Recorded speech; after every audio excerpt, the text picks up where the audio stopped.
Thanks for having me here. I am going to talk about patents and commercial licensing. So this is the end of the spectrum where you've done something or seen something that's pretty much ready to go.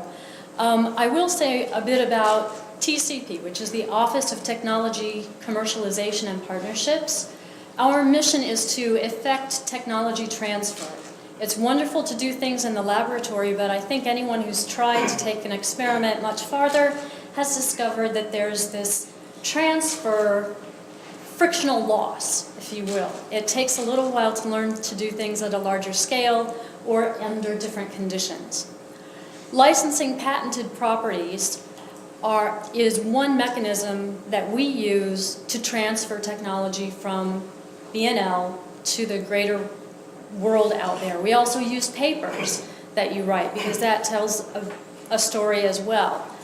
Work for others, cooperative research and development agreements, and the new agreements to commercialize technology are other mechanisms at our disposal, and Mike Furia is going to talk about those in just a minute or two.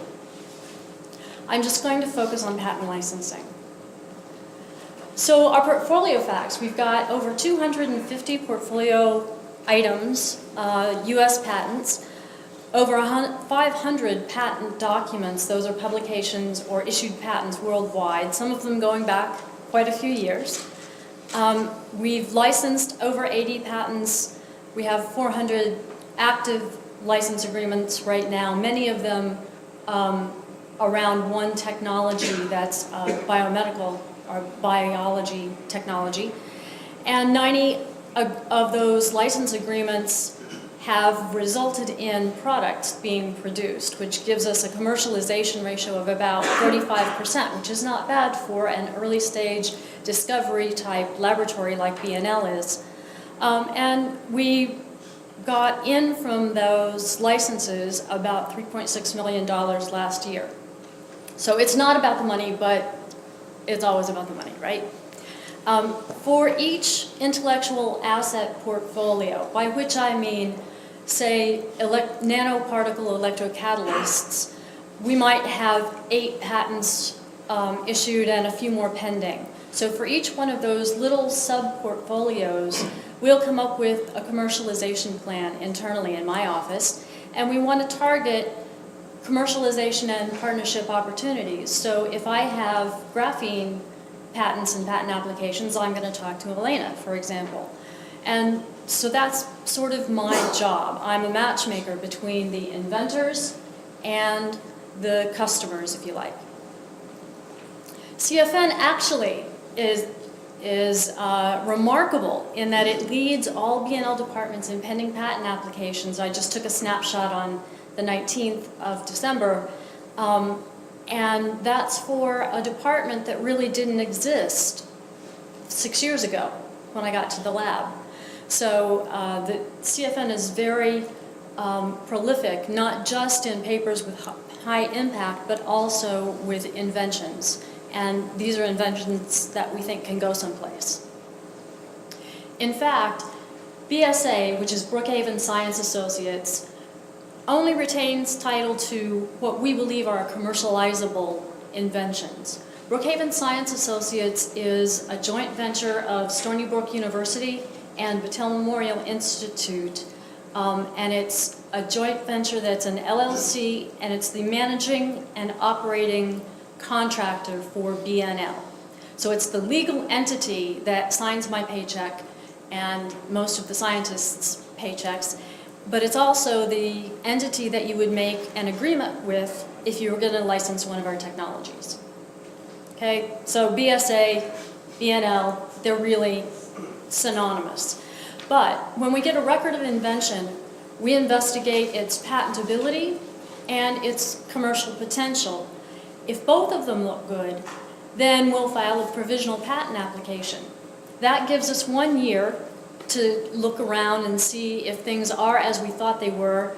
It gives us a year to get to know the market dynamics a little bit better, gets us some time to look into the, whether there's one experiment that industry really, really, really wants to see the results of. So we can help feed that back to the scientists and say, gee, wouldn't it be nice if you knew how to do this? Or wouldn't it be nice to have this data because we're getting commercial interest in your technology?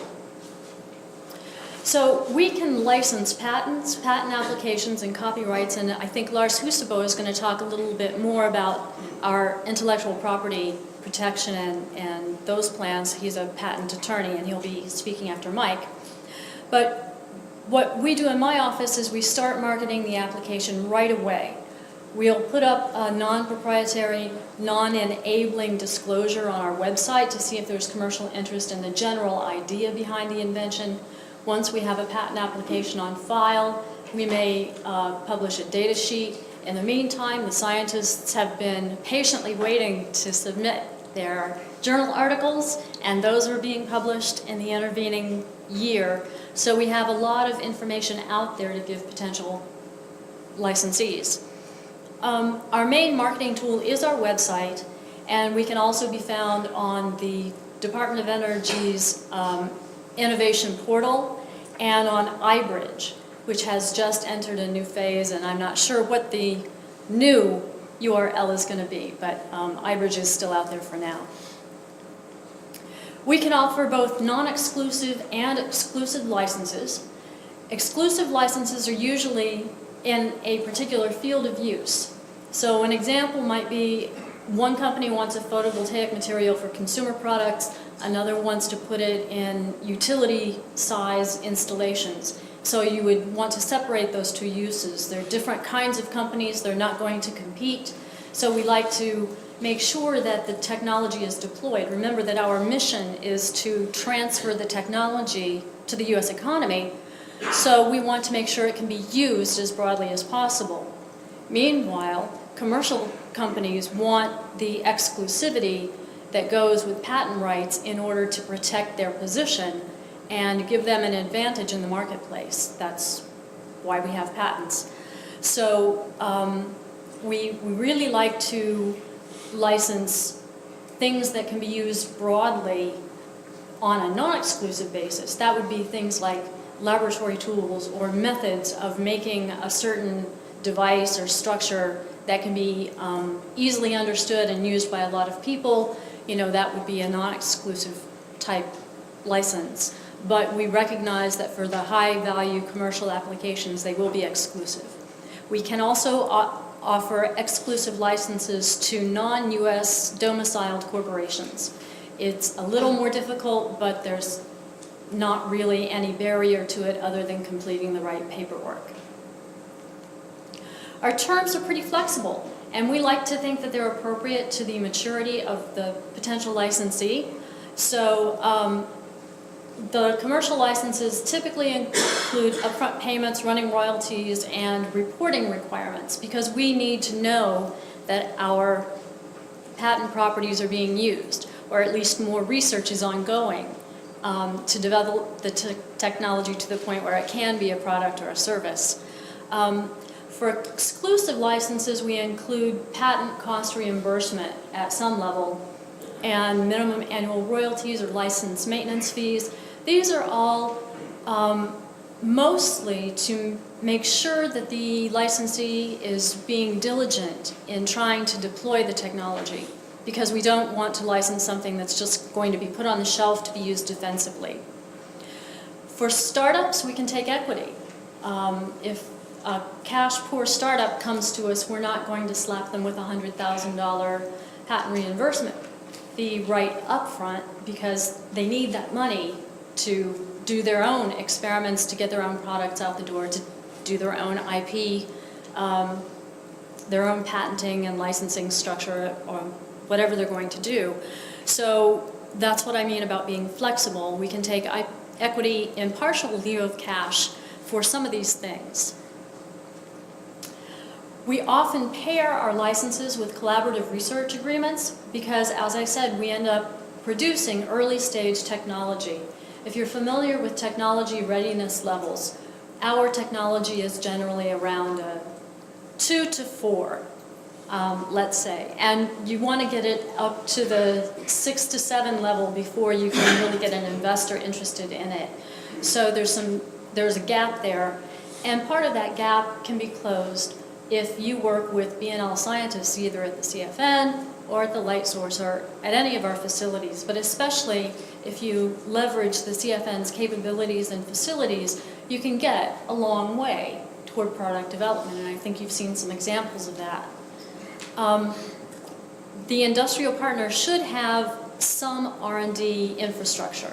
So we don't like to license to or to set up a collaborative arrangement with a company that doesn't have any R&D organization to transfer the technology to.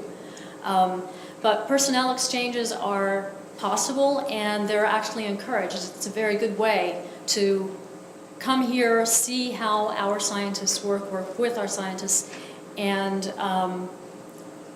get the technology not just in your head, but in your gut and in your hands, muscle memory. So feel free to contact me at any time. This is the end of my presentation, but I will be around from during the break this afternoon from 1 o'clock on. When you take tours and find out more things to ask questions about, I'll be around. So please do contact me. Thank you.